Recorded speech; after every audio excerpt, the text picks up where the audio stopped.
When the war ended, people expected silence. They expected the world to exhale. It didn't. War does not disappear. It changes form. The bombs had fallen, the cities were ash, and yet the most dangerous phase was only beginning, because now everyone understood what was possible. The United States emerged from the war victorious, but victory came with a problem no nation had faced before. How do you remain powerful when using your power means ending everything? That question followed me everywhere. In Washington, in Princeton, in rooms with no windows where people spoke quietly and listened carefully. The Cold War was not declared, it was calculated. There were no battle lines, no marching armies, only probabilities. What would the Soviets do if we moved here? What would we do if they responded there? What happens if both sides believe they are acting defensively?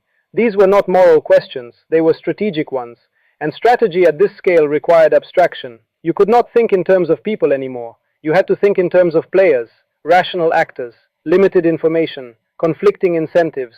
This is where game theory stopped being academic and became operational. When I first worked on game theory, I did not imagine it would guide nuclear policy.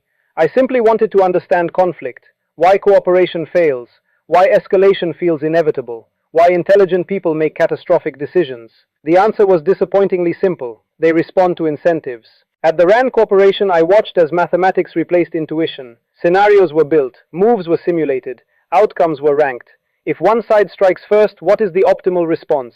If both sides wait, how long does stability last? If one side miscalculates, not intentionally but emotionally, how much time remains before correction becomes impossible? These models were elegant. That was their danger. Elegance creates confidence. Confidence creates speed. And speed reduces reflection. Mutually assured destruction emerged not as a threat but as a conclusion. If both sides possess weapons capable of annihilation, then initiating conflict guarantees self-destruction.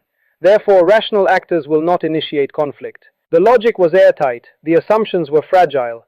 It assumed rationality under fear, consistency under stress, and perfect information in an imperfect world. Still, it worked, not because it was humane, but because it was terrifying.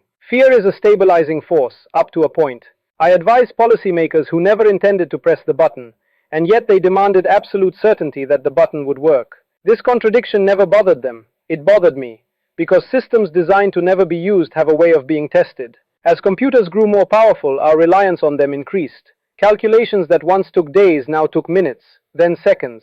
Soon decision windows shrank.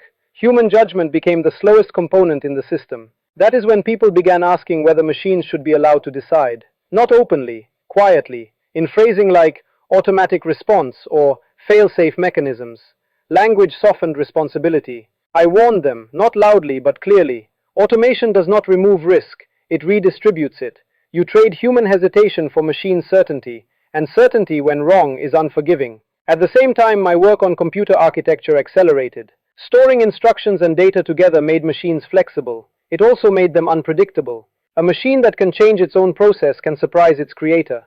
Most people found this exciting. I found it inevitable. Once you build a system that can simulate outcomes, someone will ask it to recommend one. Once it recommends, someone will follow. And once someone follows, accountability dissolves. By the early 1950s, I began to sense a shift, not in technology, but in attitude. People trusted machines more than they trusted themselves. Not because machines were wiser, but because they were quieter. They did not argue. They did not hesitate. They did not remind you of the consequences. They simply produced an answer. This was convenient. And convenience is persuasive. My health declined as my influence grew. Cancer does not announce itself, it infiltrates, much like the systems we were building. From hospital beds I continued advising, guarded, monitored, treated as both asset and liability. I was not offended, I understood risk. Near the end I began to think less about what we had built and more about what we had normalized. Permanent readiness, permanent simulation, permanent tension. A world where peace existed only because destruction was instant. This was not a failure of intelligence, it was a triumph of logic over wisdom, and logic, unchecked, has no stopping condition. I didn't come to America to build weapons, I came to think. But history rarely asks what you want, it only asks what you're capable of. By the late 1930s, the world I had left behind was collapsing faster than anyone wanted to admit. Europe was no longer a place for abstract thought. It had become a place of marching boots, borders drawn in blood, and decisions made by men who believed certainty was strength.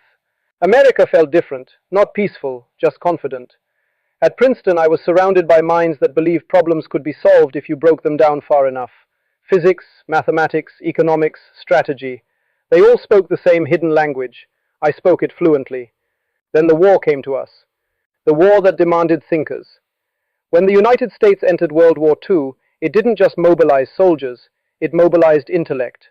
The military didn't ask me how fast I could calculate. They asked how humans behave when the cost of being wrong is extinction. That question would define the rest of my life. At Los Alamos, secrecy was not a policy, it was oxygen. You didn't ask questions you weren't assigned to answer. And yet everyone understood the same silent truth. We were not just building a weapon, we were redefining power. The atomic bomb required more than physics. It required prediction, how nations respond, how leaders hesitate, how fear changes logic. That's where I became indispensable. Decisions under impossible pressure. People like to imagine war as chaos. It isn't. War is structure under stress. Every choice creates a branch. Every branch closes other paths. I began to formalize this thinking, not as philosophy but as mathematics. Game theory was not born in a classroom.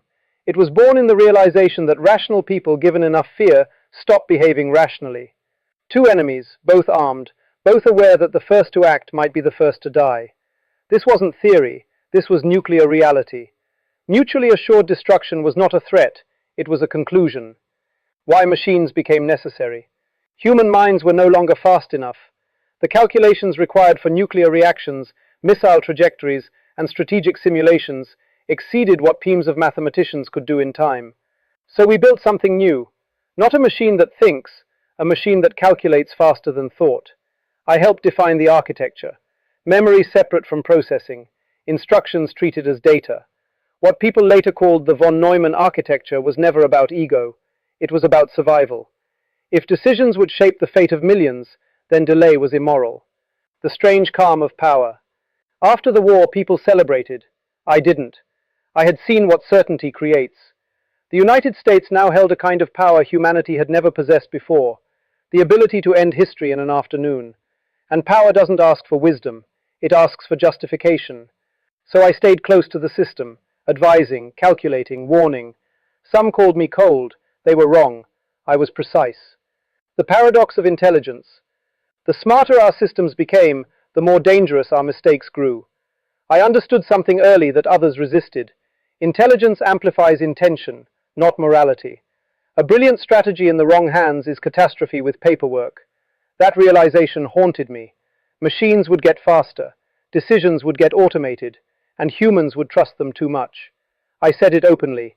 If you say why not build machines as intelligent as humans, you are making a very serious mistake. Not because it was impossible, but because it was inevitable. Ending of part 2. By the early 1950s, the world stood balanced on equations I helped write. Nuclear doctrine, strategic deterrence, computational forecasting. I had helped America win a war and inherit a future it didn't fully understand. And somewhere in all those calculations, one question remained unanswered. What happens when machines stop assisting human judgment and begin replacing it? That question would define everything that came next.